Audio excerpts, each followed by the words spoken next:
এই সংসারে যখন সাফল্যের পথে আপনি অগ্রসর হবেন, তখন আপনার পরিশ্রম, একাগ্রতা, সাহসের সাথে সাথে সমাজের মানসিকতাও সহ্য করতে হবে। প্রত্যেক ব্যক্তি কিছু না কিছু ভাবেন, কিছু না কিছু বলেন। কিছু মানুষ এমন আছেন যারা ভাববেন যে আপনি কিছুই করতে পারবেন না, তারা আপনার নিন্দা করবেন। আর এই নিন্দার কথা ভেবেই আমরা ভয়ভীত হয়ে পড়ি। সেই কারণে নিজেদের আশা, নিজেদের বিশ্বাস হারিয়ে ফেলি। এবার যদি সেই নিন্দার ভয়ে আমরা লক্ষ্যচ্যুত হই, তাহলে সেটা অনুচিত। সেই জন্য জীবনে শুধু পরিশ্রম করতে থাকুন, সামনে এগোতে থাকুন। যেই দিন আপনি আপনার লক্ষ্য লাভ করবেন, সেই প্রত্যেক ব্যক্তি যারা নিন্দা করছিলেন তাদের দৃষ্টি আপনা থেকেই পাল্টে যাবে, ঠিক কিনা? এই সংসারকে যা প্রাণ চায় তাই বলতে দিন। যদি আপনি কারোর কথা শুনতে চান, তাহলে নিজের অন্তরের কথা শুনুন। সেটাই আপনাকে উচিত পথে নিয়ে যাবে। সামনে অগ্রসর হতে থাকুন, পরিশ্রম করুন। এমন একটা দিন আসবে যেদিন এই নিন্দুক ব্যক্তিরা আপনার লক্ষ্য প্রাপ্তির উদাহরণ সবাইকে দেবে। আসুন আমার সাথে ভালোবেসে বলুন, রাধা রাধা। আমরা জীবনে চলতে চাই, সামনে এগোতে চাই, কিন্তু কখনো কখনো এমন হয় যে আমরা আমাদের লক্ষ্য দেখতেই পাই না। আমরা চিন্তিত হয়ে পড়ি, ব্যতীত হয়ে পড়ি, আমরা কিছু বুঝতেই পারি না। এই মন অশান্ত হয়ে যায়। কিন্তু যদি আপনি থেমে যান, তাহলে নিজের পথ এবং নিজের লক্ষ্য থেকে সরে যাবেন। সেই জন্য চলতে থাকুন, থামবেন না। যতদূর পারবেন চলতে থাকুন, যতদূর দৃষ্টি যাচ্ছে চলতে থাকুন। তারপরেই দেখবেন পরবর্তী পথ আপনা থেকেই আপনার সামনে আসবে।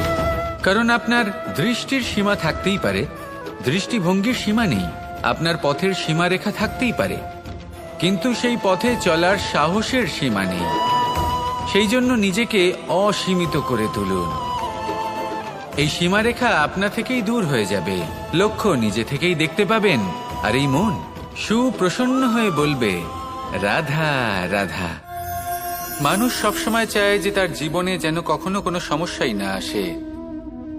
সে চায় তার জীবন যেন শুধুমাত্র শান্তি এবং সুখের দ্বারা পূর্ণ থাকে। কিন্তু এই চাহিদা অনুচিত কিছু নয়। আমরা সবাই এটাই চাই যে জীবনে সুখ থাক, শান্তি থাক। কিন্তু এই কথা সবসময় মনে রাখবেন, যে সূর্য উদিত হন সংসারকে প্রকাশমান করেন, দুপুরবেলায় সংসারকে রৌদ্র প্রদান করেন, সন্ধেবেলায় তাকেও অস্ত যেতে হয়। এবার আমাদের জীবন চক্র কিছুটা এরকমই। কোনো কিছুই চিরকাল একরকম থাকে না। কখনো এই নদীকে দেখুন, যা বয়ে চলেছে। এই নদী যা বয়ে চলেছে তার পথেও অনেক বিপদ আসে। বড় বড় পাথরের সম্মুখীন হয়ে তাকেও সামনে এগিয়ে যেতে হয়। একটি পুকুর যা চারদিক থেকে ঘেরা, তার জীবনে কিন্তু কোনো সমস্যা নেই। কিন্তু এই সংসারে পুকুরের পুজো করা হয় না, পুজো করা হয় নদীকে। মনে রাখবেন, সমস্যার ঊর্ধ্বে তিনি উঠতে পারেন যিনি সমাধি লাভ করেছেন, যিনি এই সংসারেই নেই। যিনি এই সংসারে আছেন এবং জীবিত আছেন, তার জীবনের সমস্যা হলো শ্বাসবায়ুর মতোই গুরুত্বপূর্ণ। আসুন আমার সাথে ভালোবেসে বলুন, রাধা রাধা। সংসারে সকলে উঁচুতে উঠতে চায়, কেউ নত হতে চায় না।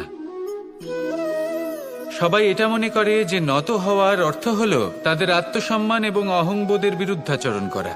তাদের মনে হয় যে যদি আমরা নত হই, সংসার আমাদের দুর্বল মনে করবে, তাদের শৌর্য এবং তাদের ব্যক্তিত্বের অপমান হবে। কিন্তু এটা কি সত্যি? প্রত্যেকবার নত হওয়ার অর্থ কি সম্মানহানি হওয়া? কখনোই নয়। আপনি নিজের জীবনকেই দেখে নিন। আপনার কোনো অমূল্য জিনিস যদি নিচে পড়ে যায়, তাহলে তাকে কিভাবে তোলেন?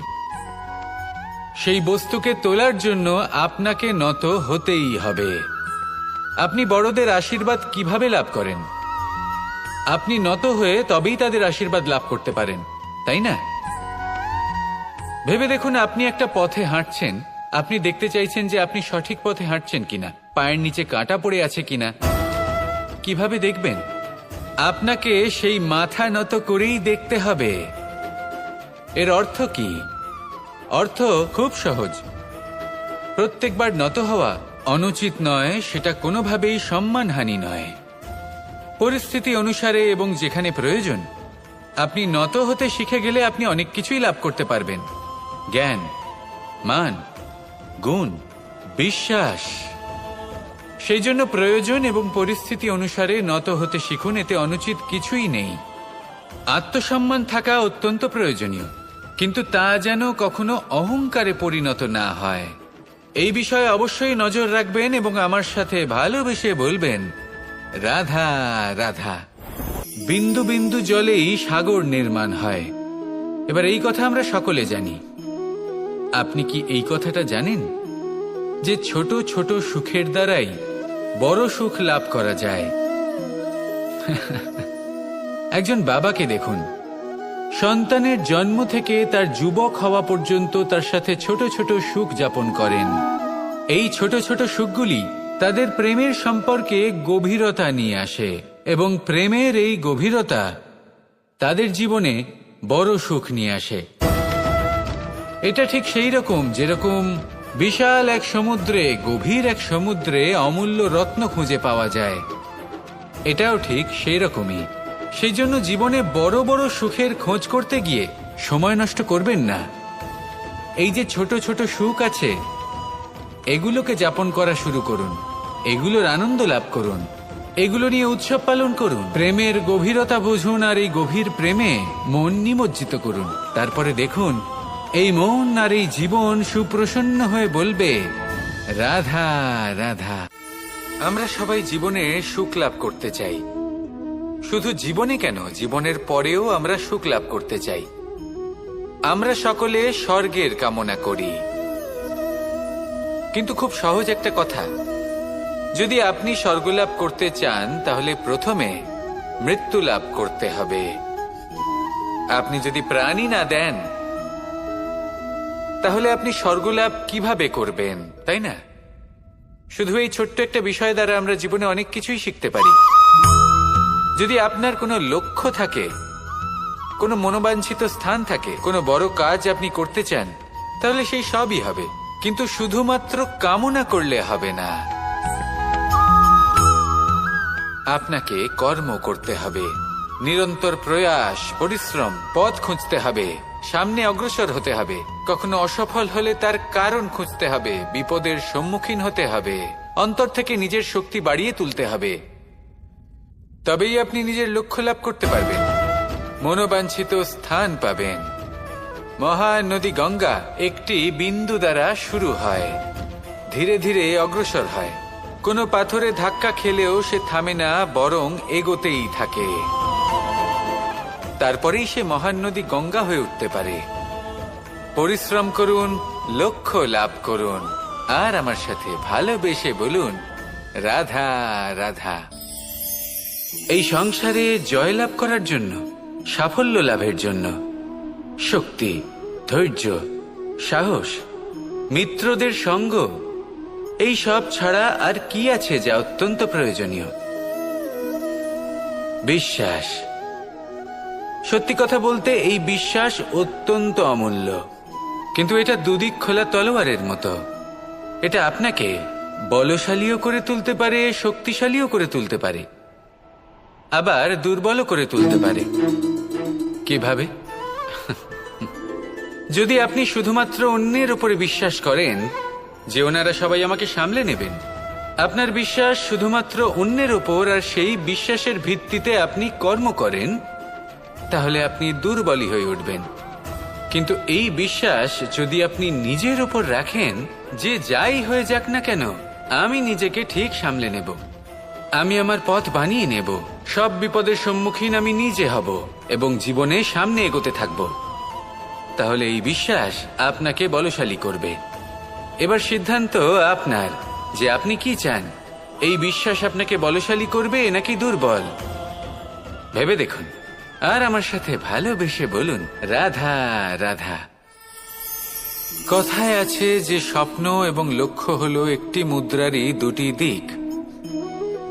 যতক্ষণ না স্বপ্ন দেখছেন ততক্ষণ বুঝবেন কি করে আপনার লক্ষ্য কি?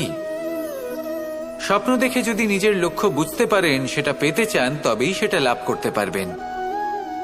কিন্তু স্বপ্ন এবং লক্ষ্য এই দুইয়ের মধ্যে একটা ভারসাম্য রয়েছে, যেটা বজায় রাখা প্রয়োজনীয়। একে আমরা বলে থাকি পরিশ্রম। দেখুন, যদি আপনি স্বপ্ন দেখতে চান, তাহলে পরিশ্রম ত্যাগ করে নিদ্রা লাভ প্রয়োজন।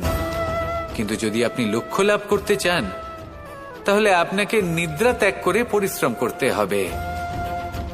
তাই আলস্য ত্যাগ করুন এবং সিদ্ধান্ত নিন যে আপনি কি চান। আপনার জীবনের এই তুলাদণ্ডে স্বপ্নের পাল্লা ভারী হওয়া প্রয়োজন নাকি লক্ষ্যের? আমার মতে এই দুইয়ের মধ্যে যদি ভারসাম্য বজায় রাখেন, তবে পথ নিজে থেকেই সামনে আসবে। শুধু সেই পথে অগ্রসর হতে থাকুন এবং আমার সাথে ভালোবেসে বলুন, রাধা রাধা। বস্ত্র আমাদের সকলের প্রিয়। এটা আমাদের জীবনযাপনের জন্য প্রয়োজনীয়। আমরা সবসময় চেষ্টা করি সেই বস্ত্র পরতে যা পরলে আমাদের দেখতে ভালো লাগে।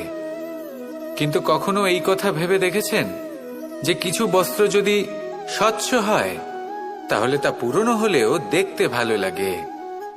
ঠিক তেমনই, যেমন কোনো খাবার যদি মশলাদার না হয়, অত্যন্ত সুস্বাদু নাও হয়, কিন্তু যদি তা গরম হয়, টাটকা হয়, তাহলে খেতে ভালোই লাগে। ঠিক সেইভাবেই যদি কোনো ব্যক্তি সুন্দর নাও হয়, কিন্তু তার কথা খুবই মধুর হয়, তাহলে সেই ব্যক্তি সকলের প্রিয় হয়। কোনো ব্যক্তি যদি ধনবান নাও হন, কিন্তু তিনি যদি গুণী হন, তাহলে এই সংসারে সম্মান লাভ করেন। সেই জন্য কখনো এই বিষয়ে দুঃখ পাবেন না যে আপনার কাছে ভৌতিক স্বাচ্ছন্দ্য নেই। আপনার কাছে সবথেকে বড় বস্তু, সবথেকে মূল্যবান বস্তু যেটা আছে, সেটা হলো আপনার আত্মা, আপনার মন, আপনার বিচারধারা, আপনার গুণ, আপনার কথা। এগুলো সবসময় শুভ রাখুন এবং সবসময় নিজের সাথে রাখুন। এই জীবন সফল হবে এবং প্রেমময় হয়ে বলে উঠবে, রাধা রাধা। ছোটবেলা থেকেই আমি গরু চড়িয়ে অভ্যস্ত, সেই জন্য সকলে আমাকে গোপাল নামে ডাকত। কিন্তু গোপাল হয়ে আমি একটা অমূল্য শিক্ষা লাভ করেছি। আমি দেখেছি যে গৌশালাতে অনেক বাছুরের মধ্যে একটি গাই তার নিজের বাছুরকে অবশ্যই চিনে ফেলে। যেখানে সমস্ত বাছুর একই রকম দেখতে এবং প্রত্যেকের স্বরও সমান, তারপরেও সকল বাছুরের মধ্যে নিজের বাছুরকে ঠিক চিনতে পেরে যায় এবং তার সাথেই থাকে। ঠিক এইরকমই কিছুটা হয় আমাদের কর্ম এবং তার কর্মফল। আপনি সবার মাঝে থেকেও কোনো কর্ম যদি করেন, সেই কর্মফল সবার মধ্যে আপনাকে চিনে ফেলবে এবং আপনার সাথেই থাকবে। তাই যখনই কর্ম করবেন, ভেবে চিন্তে করবেন। কোনো কর্ম করার আগে একবার ভেবে দেখুন, তাহলে জীবনে বারংবার অনুতপ্ত হতে হবে না। কারণ বিষয়টা কিছুটা এরকম যে এই সংসারে আপনি কাল, কর্মফল এবং সময়, এই তিনের হাত থেকে কখনো লুকোতে পারবেন না, কখনো পালাতেও পারবেন না। আসুন আমার সাথে ভালোবেসে বলুন, রাধা রাধা। জন্ম এবং মৃত্যু, একটি হলো জীবনের সূত্রপাত, আরেকটি জীবনের সমাপ্তি। এটা হলো একটি চক্র এবং প্রত্যেক চক্রের মতোই এটাও যেখান থেকে শুরু হয় সেখানে এসেই সমাপ্ত হয়। অর্থাৎ প্রত্যেক ব্যক্তি যারা জন্ম নিয়েছেন, তার জন্মের সাথে এটা সুনিশ্চিত হয়ে যায় যে তার মৃত্যু হলো অবশ্যম্ভাবী। এই সংসারে এমন কিছুই নেই যা চিরকালের মতো থেকে যায়। এবার এটা আমরা সবাই জানি। আমাদের কাছে যে জীবনটা আছে, যেটা আমরা যাপন করতে পারি, সেই সময়কালে আমরা কি করতে পারি সেটা গুরুত্বপূর্ণ। এমন কিছু করুন যার ফলে মৃত্যুর পরেও আপনি অমর হয়ে থাকবেন। আমাদের কথা, আমাদের কর্ম এই সংসারে প্রেরণা প্রদান করতে পারে।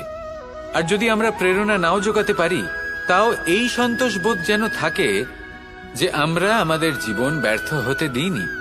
এই জীবন যাপন করার ইচ্ছেতেই আমরা সময় ব্যর্থ করে দিই।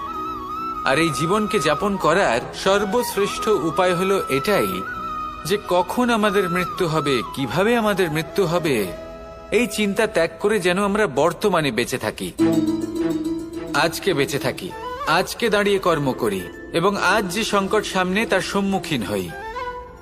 ভবিষ্যতের পথ নিজে থেকেই উন্মুক্ত হবে। আপনার জীবনে অনেক বড় বড় বিপদরূপী পাথর আসবে। সেই পাথরগুলিকে এতটাই দুর্বল করে দিন যাতে সেই পথ আপনি অগ্রসর হওয়ার পরে আপনার পেছন পেছন যে সেই পথ দিয়ে আসবেন তিনিও যেন সহজেই পাথর চূর্ণ করে সামনে অগ্রসর হতে পারেন। মনে রাখবেন, আপনার প্রচেষ্টারও একটা মাহাত্ম্য আছে। যদি আপনি কোনো কেল্লার শিখরে পতাকা উত্তোলন নাও করতে পারেন, তাহলেও আপনার প্রচেষ্টার যে মাহাত্ম্য তা কখনো কমে যাবে না। সেই জন্য প্রচেষ্টা করতে থাকুন আর আমার সাথে ভালোবেসে বলুন, রাধা রাধা। মানুষের একটি সমস্যা আছে যে মানুষ সাফল্যকে মাপতে থাকেন, লক্ষ্যপ্রাপ্তিকে মাপতে থাকেন এবং তার তুলনা করতে থাকেন যে ও এত কিছু পেল আর আমি পেলাম না, ওর কাছে এত কিছু আছে কিন্তু আমার কাছে নেই। এই তুলনা করার জন্য ওনারা দুঃখী হয়ে পড়েন, নিরাশ হয়ে পড়েন। তাই আমি একটা প্রশ্ন করছি যে এটা কি উচিত?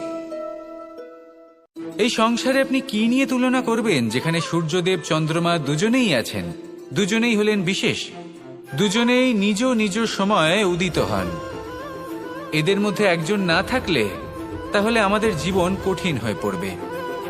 ঠিক সেইভাবেই আপনি যদি একটা বড় রেখা অঙ্কন করেন তাহলে অন্য রেখাটি ছোট হয়ে পড়ে না, সে তেমনই থাকে যেমনটা সে ছিল। আপনার অস্তিত্ব কখনো ছোট বা বড় হতে পারে না। শুধু তুলনা করার জন্য আপনার এটা মনে হতে পারে। যদি আপনি যুদ্ধ করতে চান, আপনার তলোয়ারের প্রয়োজন পড়বে। যদি বস্ত্র তৈরি করতে চান, এত বড় তলোয়ার দিয়ে কিছুই হবে না, তখন প্রয়োজন পড়বে একটা ছোট্ট সূচের। তাই তুলনা করবেন না, না নিজেকে ছোট মনে করবেন না অন্য কাউকে। সবার সাথে সহযোগিতা করুন, আর যদি তুলনা করতেই হয় নিজের সাথে করুন, যে কাল আমি কেমন ব্যক্তি ছিলাম, আজ কি তার থেকে শ্রেষ্ঠ হয়ে উঠতে পেরেছি। ভেবে দেখুন ভবিষ্যতে গিয়ে আপনি কতটা শ্রেষ্ঠ ব্যক্তি হতে পারেন। আসুন আমার সাথে ভালোবেসে বলুন, রাধা রাধা। মানুষ বলে থাকেন যে জীবনে সময়ের পূর্বে এবং ভাগ্যের থেকে বেশি কিছুই পাওয়া যায় না। এটা যার যার নিজের বক্তব্য। আমি বলবো এই সময় আসলে কি? এই সময় হলো যাতে যুগ যুগান্তর নিহিত আছে, যার মধ্যে দিন আছে, মাস আছে, বছর আছে, ঠিক কিনা? বাস্তবে আপনার কাছে সময় কতটা আছে যা আপনি সদ্ব্যবহার করতে পারেন? তখন থেকে আছে যখন থেকে আপনি নিজেকে বুঝতে শুরু করেন। ততক্ষণ আছে যতক্ষণ না আপনি এই সংসার ছেড়ে চলে যাচ্ছেন। শুধু এটুকু সময় আছে আপনার কাছে। আর যদি ভাগ্যের কথা বলা হয়, তাহলে ভাগ্য হলো সেই পরিস্থিতি যখন মানুষ নিজেকে সময়ের হাতে সমর্পণ করে দেন, তাকে ভাগ্য বলে। অর্থাৎ আপনি জীবনে পরিশ্রম করেছেন, বিপদের সম্মুখীন হয়েছেন, সামনে এগিয়ে গেছেন, কোথাও পৌঁছে গেছেন, এবং তখন আপনার মনে হলো যে ব্যাস এখানেই থেমে যাওয়া উচিত। তাহলে সেটাই হবে আপনার ভাগ্য। যদি ভাগ্যের কথা বলা হয়, তাহলে বলবো সত্যবানের ভাগ্যে মৃত্যু লেখা ছিল, কিন্তু সাবিত্রীর কর্ম তাকে পুনর্জীবিত করে তুলেছিল। অর্থাৎ এই ভাগ্য বদল করা সম্ভব কর্ম এবং পরিশ্রমের দ্বারা। ভেবে দেখুন, রাবণ মাতা সীতাকে হরণ করেছিল।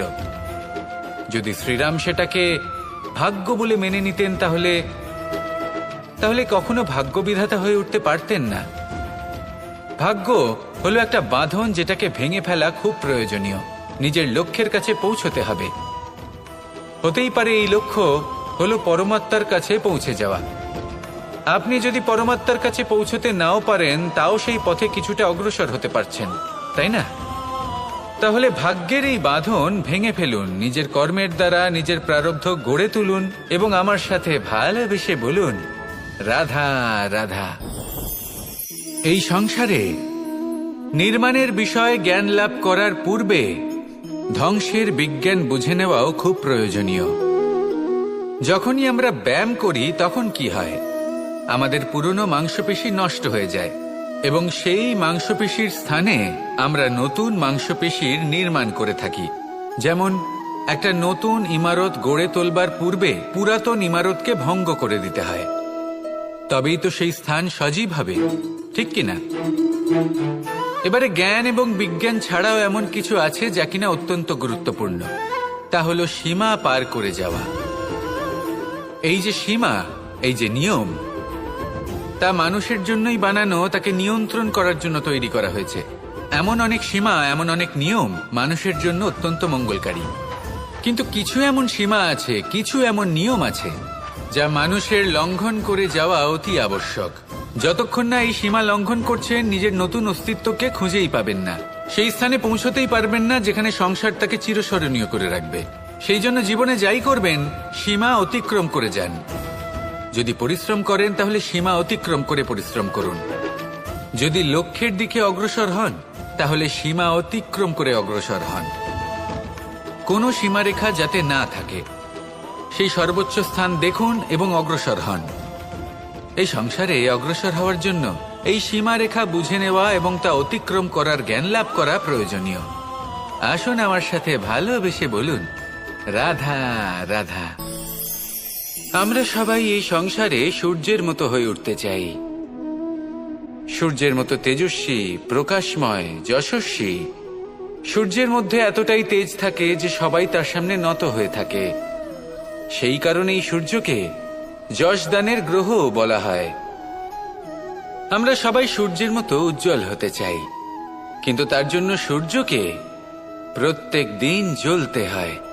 এই সংসারে শুভ ভাব, পবিত্রতা নিয়ে আসার জন্য, প্রকাশ ছড়িয়ে দেওয়ার জন্য সূর্যকে প্রত্যেক দিন অস্তও যেতে হয়, আবার উদিতও হতে হয়। প্রত্যেক দিন জ্বলতে হয়। সূর্য একদিনের জন্য অবকাশ লাভ করেন না।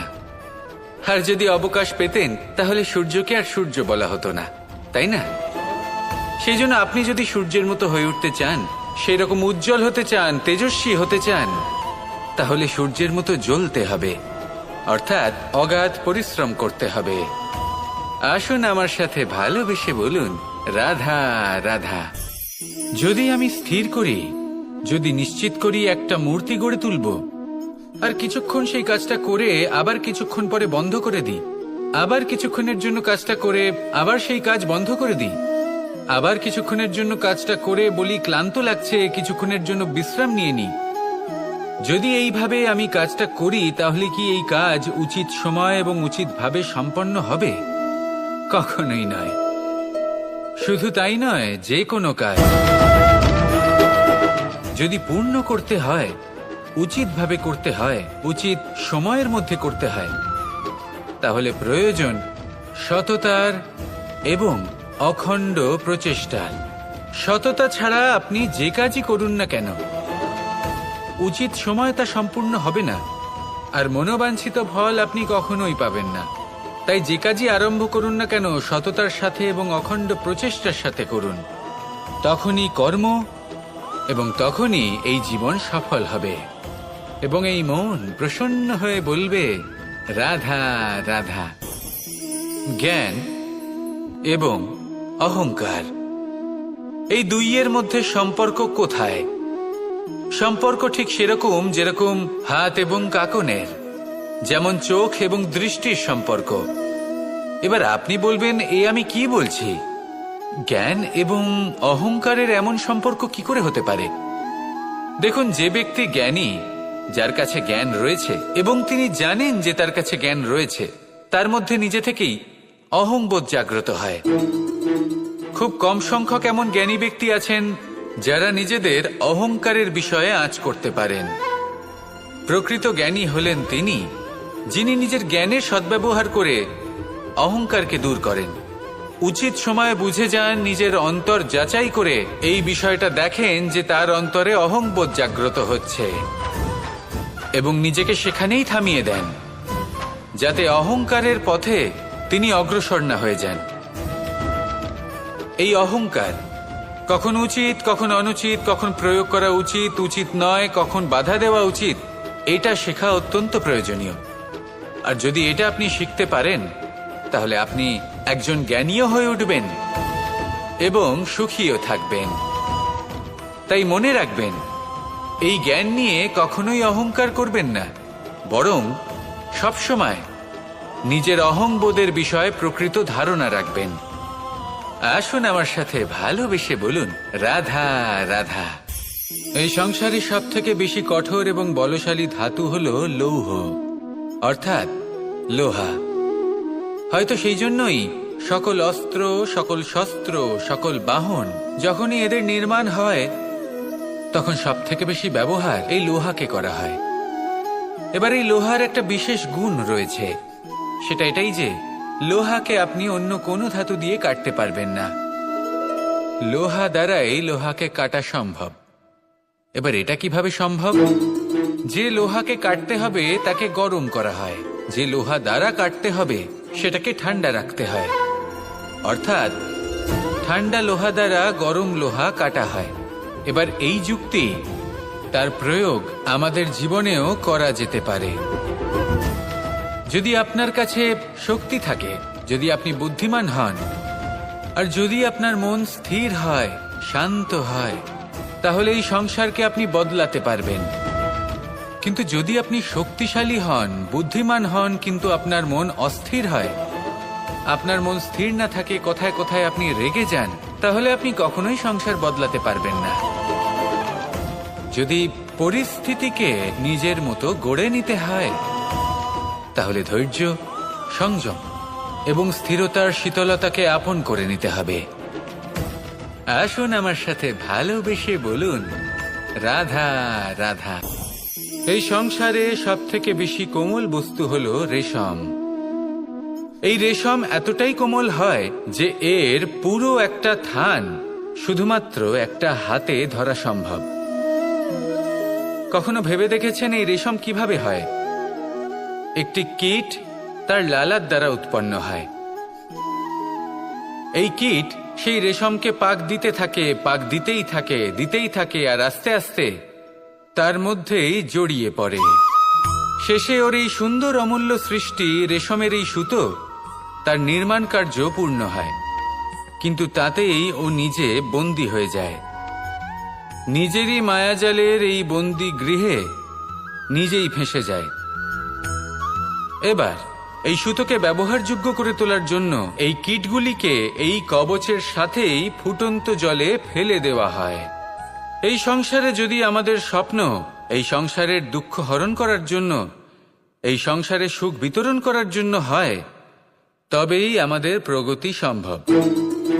যদি আমাদের এই স্বপ্ন শুধুই আমাদের এবং আমাদের স্বার্থ সিদ্ধির জন্য হয়, তাহলে এই স্বপ্ন আমাদের অন্ধ করে দেবে, আমাদের অন্ধকারের পথে নিয়ে যাবে, আর আমরাও সেই কীটের মতো হয়ে যাব। নিজেদেরই মায়াজালে আমরা নিজেই ফেঁসে যাব, আর শেষে আমরা যদি কিছু লাভ করি তা হবে একাকিত্ব, অন্ধকারময় মৃত্যু। তাই স্বপ্ন অবশ্যই দেখুন, কিন্তু এমনভাবে স্বপ্ন দেখবেন না যে তার এই বন্দিগৃহে আপনি নিজেই ফেঁসে গেলেন। স্বপ্ন দেখুন পরোপকারের, পরমার্থের, সবাইকে উদ্ধারের, অন্ধকারের নয়। তবেই কল্যাণ হবে, আর তবেই এই হৃদয় প্রসন্ন হয়ে বলবে, রাধা রাধা। নন্দ বাবাও খেলার ছলে খুব বড় বড় শিক্ষা দিতেন। অনেকদিন আগেকার কথা, বাবা আমার জন্য একটা মানচিত্র নিয়ে এলেন। এটা ছিল জম্বু দ্বীপের মানচিত্র, ঠিক যেন একটা ধাঁধা, যা টুকরো টুকরো করে বিভিন্ন দিকে ছড়ানো, যেগুলোকে আমায় জুড়তে হতো। ব্যাস শুধু এটুকুই ছিল আমার কাজ। আমি বারবার প্রচেষ্টা করলাম, কিন্তু বারবার অসফলই রয়ে গেলাম। বাবা এটা দেখলেন এবং হাসলেন। বাবা বললেন, একটা কাজ করো, এই প্রত্যেকটি অংশকে উল্টে রাখো। আমিও উল্টে রাখলাম। তারপরে দেখলাম প্রত্যেক অংশে মানুষের শরীরের কোনো না কোনো অংশ চিহ্নিত। কোথাও হাত আছে, পা আছে, কোথাও মুখ আছে। বাবা বললেন যে এবার এটা জুড়তে চেষ্টা করো। আমিও জুড়ে দিলাম। মানুষের মানচিত্র পূর্ণ হলো। এবার বাবা বললেন, এটা উল্টে রাখো, মানচিত্র পূর্ণ আকার ধারণ করেছে। আমি বললাম, ঠিক আছে। আমি উল্টে রাখলাম। দেখলাম জম্বুদ্বীপের মানচিত্র পূর্ণ হয়েছে। বাবা বললেন, যদি দেশকে সফল করে তুলতে চাও, শক্তিশালী করতে চাও, স্থির বানাতে চাও, তাহলে সবার আগে দেশবাসীকে একত্রিত করতে শেখো। সকল সৈন্যগণ যখন একজোট হয়ে দাঁড়াবে, তখন দেশের শক্তি আরো বেড়ে যাবে। শুধু তাই নয়, বাবা বললেন, যদি ভালোবাসার সাথে জড়িয়ে পড়ো, তাহলে পরমাত্মাও তোমার সামনে এসে দেখা দেবেন। তাহলে এটাই করুন, আর আমার সাথে ভালোবেসে বলুন, রাধা রাধা। জীবনে সাফল্য লাভ করতে হলে মানুষকে উচিত পথে চলতে হবে, কিন্তু তার থেকেও বেশি গুরুত্বপূর্ণ হলো এটা বোঝা যে সেই পথে চলতে চলতে কখন আমাদের দাঁড়াতে হবে আর কখন আমাদের চলতে হবে। এই শিক্ষা অত্যন্ত গুরুত্বপূর্ণ। এবার দেখুন, ছোট্ট একটা কথা রয়েছে, ওকে আটকিও না, যেতে দাও। এই বাক্যের অর্থ কি? অর্থ যে কাউকে আটকিও না, যে এগোতে চাইছে তাকে এগোতে দাও, তার পথে বাধা সৃষ্টি করো না। এবার এই ছোট কথাতে এক অনুচিত স্থানে আমি দাঁড়িয়ে পড়ি। আটকাও, যেতে দিও না। এবার এর অর্থ কি হলো? যে এই ব্যক্তিকে আটকাও, তাকে জীবনে এগোতে দিও না, এর পথে বাধা সৃষ্টি করো। এবার এই ছোট কথাতে অনুচিত স্থানে যদি আমি আটকে যাই, তবে ভাবো কত পার্থক্য হলো। এই শিক্ষা কতটা গুরুত্বপূর্ণ সেটা শিখুন, আর এই শিক্ষা আমাদের জীবনে কতটা গুরুত্বপূর্ণ হতে পারে সেইটা বুঝুন। বুঝে যান, শিখে যান জীবনে কখন সামনে এগোতে হবে আর কখন থামতে হবে। মন প্রসন্ন হয়ে বলবে, রাধা রাধা। সময় যা সবকিছুকে সমান করে দিতে পারে, যা সব থেকে বেশি শক্তিশালী, সব থেকে বড় সম্পত্তি, সব থেকে বড় শিক্ষক এবং সব থেকে বড় সুযোগ। এই সময় যখন ভালো যায় তখন তা আপনাকে আমিত্বে মত্ত করে তোলে, অহংকারে নিমজ্জিত করে দেয়। আর যখন খারাপ হয় তখন দুঃখের সাগরে নিজের প্রতি ঘৃণাবোধে নিমজ্জিত করে। তাই এই সময়ে যা এত শক্তিশালী এক সম্পত্তি, এত মহান একটি ধন, তাকে এমনি এমনি নষ্ট হতে দেবেন না। এই সময়ের সাথে কি করবেন, কিভাবে করবেন তা ভাবতে গিয়ে এবং করতে গিয়ে সময় নষ্ট করবেন না। যদি আপনি এই সময় নষ্ট করেন, তাহলে সময়ও নিশ্চিত করবে যে আপনার সাথে কি করা উচিত। তাই সময়ের সদ্ব্যবহার করুন আর আমার সাথে ভালোবেসে বলুন, রাধা রাধা। আপনারা সবাই একটা গাছের পাতাকে দেখুন, যতক্ষণ পর্যন্ত ও গাছের সাথে, মানে গাছের ডালের সাথে জুড়ে থাকে, সে সবুজ থাকে, বাতাসের সাথে সে নড়তে থাকে। যতক্ষণ পর্যন্ত ও সূর্য থেকে পাওয়া রশ্মির শক্তি গাছে পৌঁছে দেয়, ততক্ষণ ও ডালের সাথে যুক্ত থাকে। কিন্তু যখন সেই পাতা শুকিয়ে যায়, তখন তার কোনো গুরুত্ব থাকে না। সেই পাতা গাছের ডালে এবং বৃক্ষের কাছে বোঝা হয়ে থেকে যায়। এবং এমন এক সময় আসে যখন সেই ডালটি শুকনো সেই পাতাকে পরিত্যাগ করে। এটাই আমরা এই প্রকৃতিতে দেখি এবং এটাই হলো সত্য। আর এটাই আমাদের জীবনে খুব বড় একটা শিক্ষা। যদি আপনিও নিজের জীবনে নিজের আপনজনদের কাছে বোঝা স্বরূপ হয়ে দাঁড়ান, তাহলে তারা আপনাকে যতই ভালোবাসুক না কেন, ওনারা যদি নাও চান, তাহলেও এমন এক দিন আসবে যখন আপনার আপনজন আপনাকে পরিত্যাগ করবে। সেই জন্য সবসময় আত্মনির্ভর হয়ে ওঠার চেষ্টা করুন, নিরন্তর পরিশ্রম করতে থাকুন। কারোর উপর বোঝা হয়ে থাকবেন না, বরং তার সাথে মিলে দায়িত্ব পালন করুন। এমনটা করবেন, তাহলে আপনার সম্মানও বজায় থাকবে এবং সম্পর্কের মধ্যে আপনার মূল্যও বজায় থাকবে। আসুন আর আমার সাথে ভালোবেসে বলুন, রাধা রাধা। ঈশ্বর আসলে কে? সংসারের বেশিরভাগ মানুষের কাছে ঈশ্বর হলেন এই সংসারের রচয়িতা, পালনকর্তা। কারোর কাছে উনি জ্ঞাতা, কারোর কাছে উনি হলেন আস্থার প্রতীক, আবার কারোর জন্য শুধুমাত্র অন্ধবিশ্বাস। কিন্তু এই ঈশ্বর কি কোনো শরীর, নাকি একটা বোধ, নাকি শুধুই শ্রদ্ধা? ঈশ্বর হলেন তিনি যিনি হলেন আপনার ইষ্ট। সেই জন্যই তো গুরু, মাতা, পিতা এনাদেরও ঈশ্বরই বলা হয়েছে। যাদেরকে আমরা ঈশ্বর বলে মনে করি, যারা আমাদের ইষ্ট, তারা আমাদের একটি পথ দেখান, একটি দিকে চালিত করেন। সেই পথে চলে আপনি শুভ কর্ম করতে পারেন। আর যখন কোনো ব্যক্তি তার ঈশ্বরের আদেশ পালন করেন, তখন সে নিজে থেকেই শুভ পথে অগ্রসর হয়ে যান। বেশ কয়েকজন মানুষ ঈশ্বরের ওপর আস্থা রাখেন এবং ভাবেন যে অনুচিত কোনো কাজ করা উচিত নয়, ঈশ্বর দেখছেন। ওনারা ভয় পান যে কোনো অনুচিত কর্ম করলে কে জানে তার পরিণাম কি হবে। এমন অনেক ব্যক্তি রয়েছেন যারা ঈশ্বরকে বিশ্বাস করেন এবং জানেন যে ঈশ্বর তাদেরকে দেখছেন, তাই যে যে শুভ কর্ম ওনারা করেছেন তার ফল তারা অবশ্যই পাবেন। এবার আপনি ভয় পেয়ে ঈশ্বরকে বিশ্বাস করবেন নাকি বিশ্বাসের দ্বারা ঈশ্বরকে বিশ্বাস করবেন, সেই সিদ্ধান্ত আপনারই। কিন্তু হ্যাঁ, যদি আপনার মনে ঈশ্বরের জন্য কোনো স্থান থাকে, যদি আপনার কোনো ইষ্ট থাকেন, যদি আপনি কাউকে ঈশ্বর মনে করেন যার প্রত্যেক আদেশ আপনি পালন করে থাকেন, তাহলে বলি ঈশ্বর কখনো আপনাকে অনুচিত পথে চালিত করবেন না। আসুন আমার সাথে ভালোবেসে বলুন, রাধা রাধা। কথায় আছে যে স্বপ্ন এবং লক্ষ্য হলো একটি মুদ্রারই দুটি দিক। যতক্ষণ না স্বপ্ন দেখছেন ততক্ষণ বুঝবেন কি করে আপনার লক্ষ্য কি। স্বপ্ন দেখে যদি নিজের লক্ষ্য বুঝতে পারেন, সেটা পেতে চান, তবেই সেটা লাভ করতে পারবেন। কিন্তু স্বপ্ন এবং লক্ষ্য এই দুইয়ের মধ্যে একটা ভারসাম্য রয়েছে যেটা বজায় রাখা প্রয়োজনীয়। একে আমরা বলে থাকি পরিশ্রম। দেখুন, যদি আপনি স্বপ্ন দেখতে চান তাহলে পরিশ্রম ত্যাগ করে নিদ্রা লাভ প্রয়োজন। কিন্তু যদি আপনি লক্ষ্য লাভ করতে চান তাহলে আপনাকে নিদ্রা ত্যাগ করে পরিশ্রম করতে হবে। তাই আলস্য ত্যাগ করুন এবং সিদ্ধান্ত নিন যে আপনি কি চান। আপনার জীবনের এই তুলাদণ্ডে স্বপ্নের পাল্লা ভারী হওয়া প্রয়োজন নাকি লক্ষ্যের? আমার মতে এই দুইয়ের মধ্যে যদি ভারসাম্য বজায় রাখেন তবে পথ নিজে থেকেই সামনে আসবে। শুধু সেই পথে অগ্রসর হতে থাকুন এবং আমার সাথে ভালোবেসে বলুন, রাধা রাধা।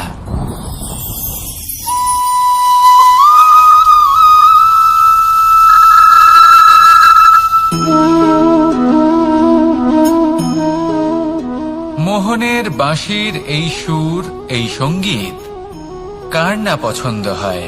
সবারই খুব ভালো লাগে। এবার এই সুর আসে কোথা থেকে? কেউ বলবেন কৃষ্ণের হৃদয় থেকে। সত্য কথা, এই সুর হৃদয় থেকে নির্গত হয় এবং প্রকট হয় এই বাঁশি থেকে।